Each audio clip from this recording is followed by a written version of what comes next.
एक समय की बात है। सूरजपुर नाम के एक गांव में रामू नाम का एक गरीब लकड़हारा रहता था। वह ईमानदार और मेहनती था, लेकिन उसकी आमदनी बहुत कम थी। रामू के पास जितना भी था उसमें ही वह संतुष्ट था और अपनी छोटी सी झोपड़ी में खुशी खुशी रहता था। एक दिन रामू नदी किनारे पेड़ काट रहा था। अचानक उसका कुल्हाड़ा हाथ से फिसल गया और नदी में गिर गया। कुल्हाड़ा नदी में डूब गया और रामू बहुत उदास हो गया, क्योंकि उसके पास दूसरा कुल्हाड़ा खरीदने के पैसे नहीं थे। उसने बैठकर भगवान से प्रार्थना की, हे भगवान, मेरी मदद करो। ये कुल्हाड़ा ही मेरे रोजगार का एकमात्र साधन था। उसकी प्रार्थना सुनकर नदी से एक जलपरी प्रकट हुई। जलपरी ने रामू से पूछा, तुम क्यों दुखी हो रामू? रामू ने उसे अपनी परेशानी बताई।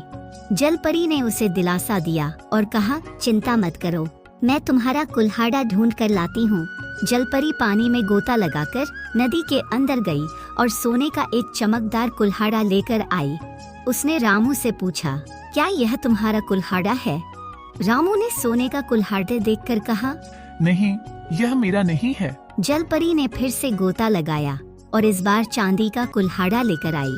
उसने फिर से पूछा, क्या यह तुम्हारा कुल्हाड़ा है? रामू ने फिर मना कर दिया, नहीं, यह भी मेरा नहीं है। मेरा कुल्हाड़ा लोहे का था। जलपरी ने आखिरी बार गोता लगाया और लोहे का कुल्हाड़ा लेकर आई। रामू ने खुश होकर कहा, हाँ, यही मेरा कुल्हाड़ा है।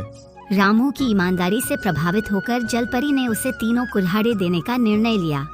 उसने कहा, रामू, तुम्हारी ईमानदारी के लिए ये तीनों कुल्हाड़े तुम्हें पुरस्कार स्वरूप मिलेंगे। रामू खुश होकर अपने घर लौट आया।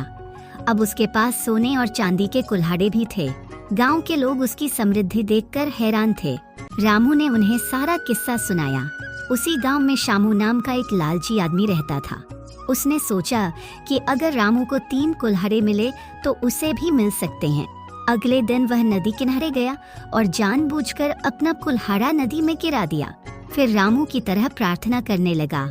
जलपरी फिर से प्रकट हुई और उसने पूछा, तुम क्यों दुखी हो? शामू ने चालाकी से जवाब दिया, मेरा कुल्हाड़ा नदी में गिर गया है। जलपरी ने पानी में गोता लगाकर पहले सोने का कुल्हाड़ा निकाला और पूछा, क्या यह तुम्हारा कुल्हाड़ा है? लालच में आकर शामू ने झूठ बोल दिया। हाँ, यही मेरा कुल्हाड़ा है। जलपरी को उसकी चालाकी समझ में आ गई। उसने गुस्से में कहा, झूठ बोलने वाले को कुछ नहीं मिलता, तुम्हें अपने लालच का नतीजा भुगतना होगा। ये कहकर जलपरी वापस नदी में चली गई और शामू का कुल्हाड़ा भी उसे नहीं मिला। शामू खाली हाथ लौट आया और उसे अपनी गलती का एहसास हुआ। उसने समझ लिया कि ईमानदारी ही असली संपत्ति है और लालच का अंत हमेशा बुरा होता है। शिक्षा, लालच बुरी बला है।